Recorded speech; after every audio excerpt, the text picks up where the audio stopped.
Halo saudara-saudara, tadi malam kita sudah menyaksikan debat calon wakil presiden yang sangat menarik dan menimbulkan banyak persepsi di masyarakat tentang sosok atau pribadi masing-masing dan kelayakannya untuk menjadi calon wakil presiden. Nah, terlepas dari soal pribadi ini, kita menyoroti tentang materi, substansinya bagaimana.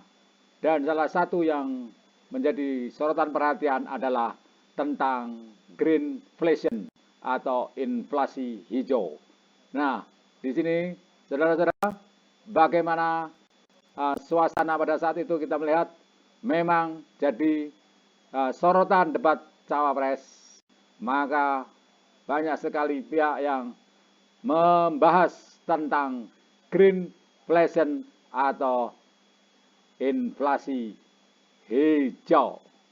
Nah, saudara, pada saat itu calon wakil presiden nomor 2 menyebut greenflation atau inflasi hijau dalam debat itu. Nah, ditanyakan kepada cawapres nomor 3 cara mengatasi greenflation. Nah, lantas ini hanyalah soal istilah. Lantas ditegur atau diminta oleh moderator untuk mengulangi pertanyaannya karena mengandung singkatan atau terminologi atau pengertian. Dan ini sudah menjadi aturan bahwa debat cawapres ini levelnya bukan level hafalan atau singkatan atau pengertian, tetapi dibela oleh yang bersangkutan karena beliau kan seorang profesor, maka tidak saya jelaskan. Nah, apakah demikian betul saudara-saudara? Nah, terserah siapapun menanggapi hal ini, tapi yang cawapres nomor 3 menjawab inflasi hijau itu yang disebut oleh yang bersangkutan tadi yang bertanya dengan cara penerapan ekonomi sirkuler atau recycle. Cawapres nomor 3 juga mencontohkan sudah dilakukan oleh warga Madura yang telah memelopori dengan mengutip sampah plastik untuk diolah kembali untuk mengatasi inflasi hijau. Apa sih inflasi hijau? Inflasi hijau itu kan ekonomi sirkuler, di mana sebuah proses pemanfaatan produk pangan misalnya diproduksi, kemudian dimanfaatkan, kemudian di-recycle. Bukan dibuat barang itu kemudian dibiarkan mengganggu ekologi. Nah, saya punya cerita, kalau bicara soal recycle, kata cawapres nomor 3, seperti ekonomi hijau, saya merasa berbangga sebagai orang Madura. Karena orang Madura itu pertama dulu memelopori ekonomi hijau, ekonomi sirkuler, di mana orang Madura itu memunguti sampah-sampah plastik lalu diolah sehingga ekonomi sirkuler itu sudah menjadi kesadaran masyarakat. Untuk itu, nah oleh sebab itu, kalau untuk mengatasi inflasi itu tentu paling gampang kan diatur saja kebijakan. Nah di sini ada keterputusan pengertian antara keduanya. Ini jelas-jelas dinyatakan oleh cawapres nomor 3 bahwa untuk mengatasi inflasi akibat ekonomi hijau itu, maka paling gampang diatur saja dengan kebijakan.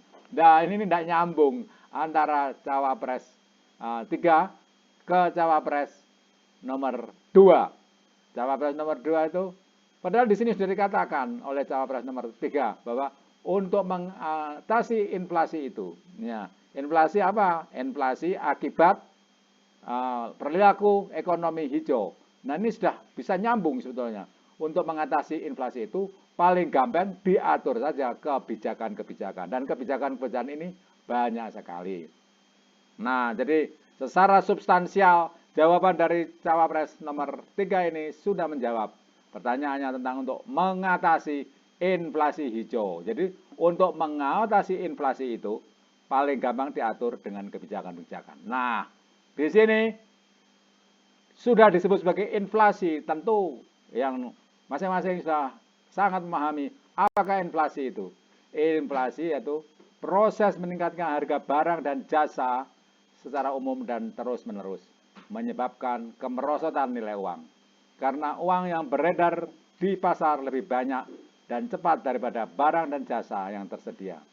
Dan inflasi ini dipengaruhi oleh banyak faktor seperti permintaan dan penawaran, konsumsi masyarakat, likuiditas pasar, distribusi barang, dan lain-lain.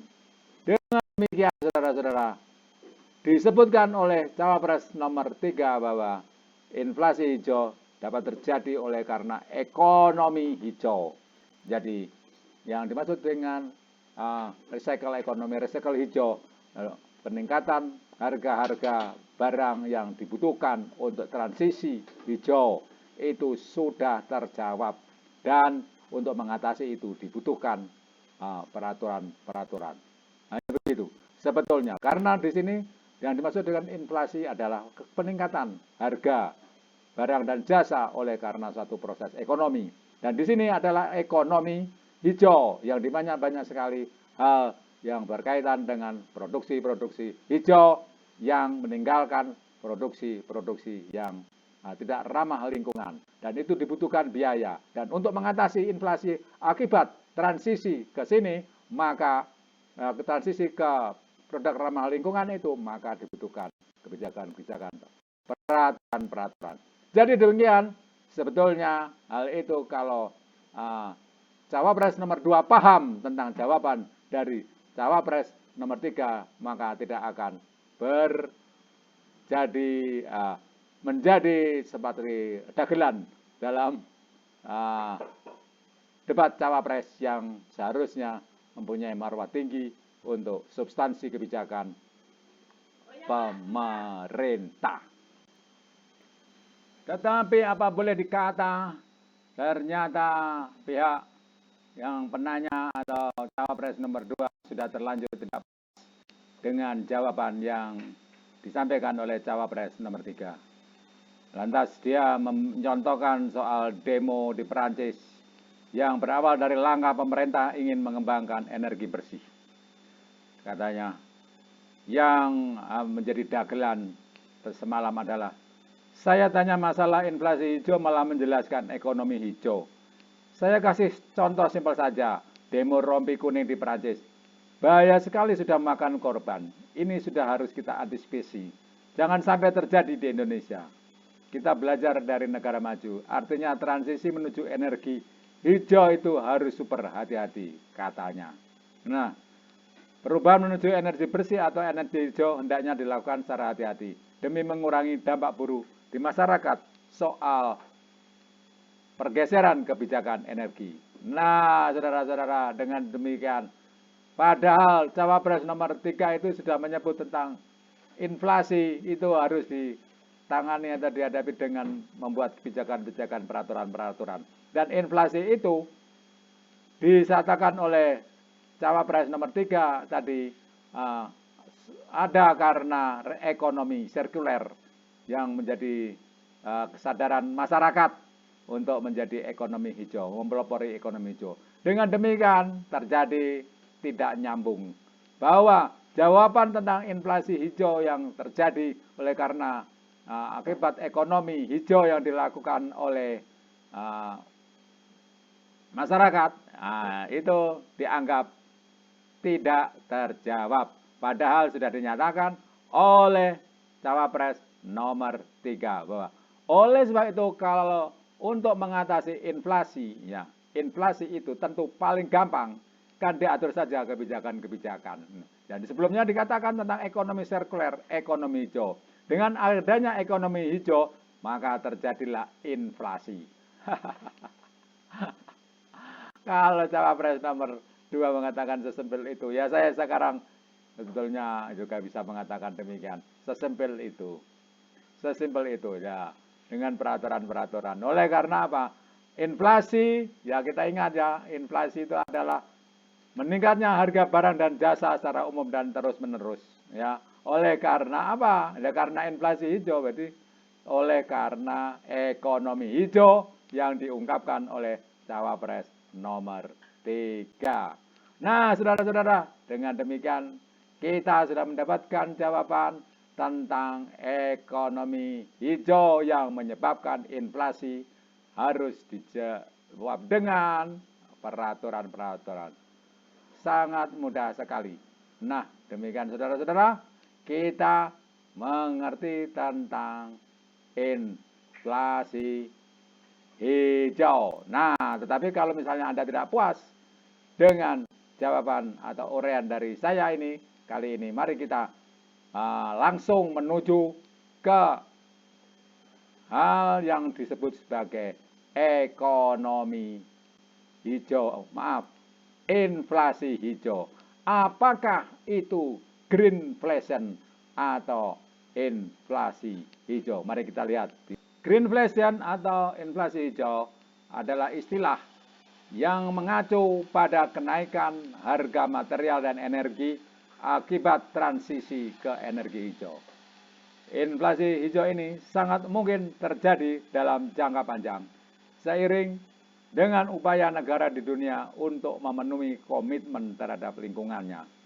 Setidaknya ada 3 fenomena utama yang mengaitkan inflasi dengan perubahan iklim, yaitu ketergantungan bahan bakar fosil dan transisi tidak teratur menuju energi rendah karbon.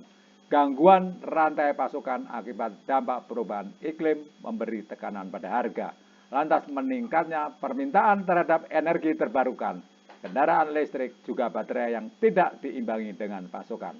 Semua ini terhubung pada satu konsekuensi yang sama, yaitu variasi harga dan terjadinya inflasi.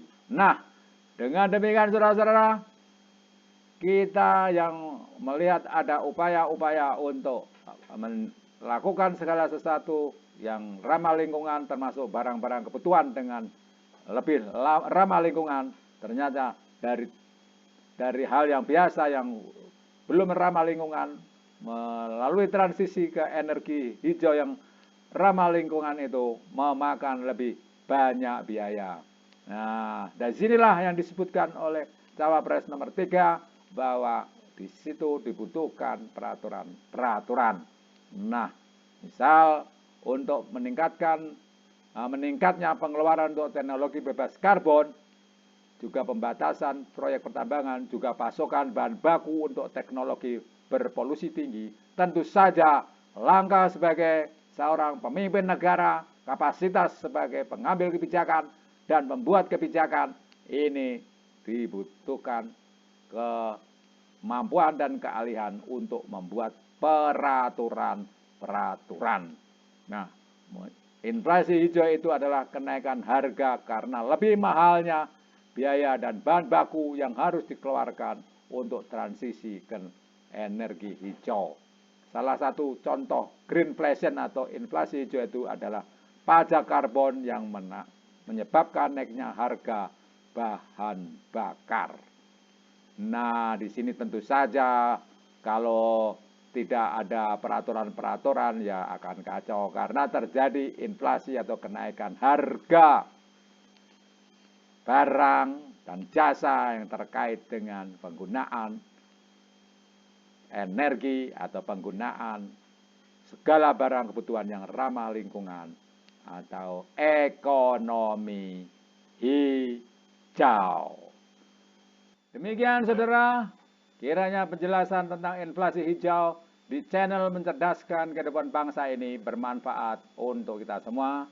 Terima kasih sudah menonton dan semangat transisi hijau tidak sampai menimbulkan inflasi dan semuanya dapat diatur dengan peraturan-peraturan. Oleh sebab itu kita memilih pemimpin yang tepat untuk mengelolanya.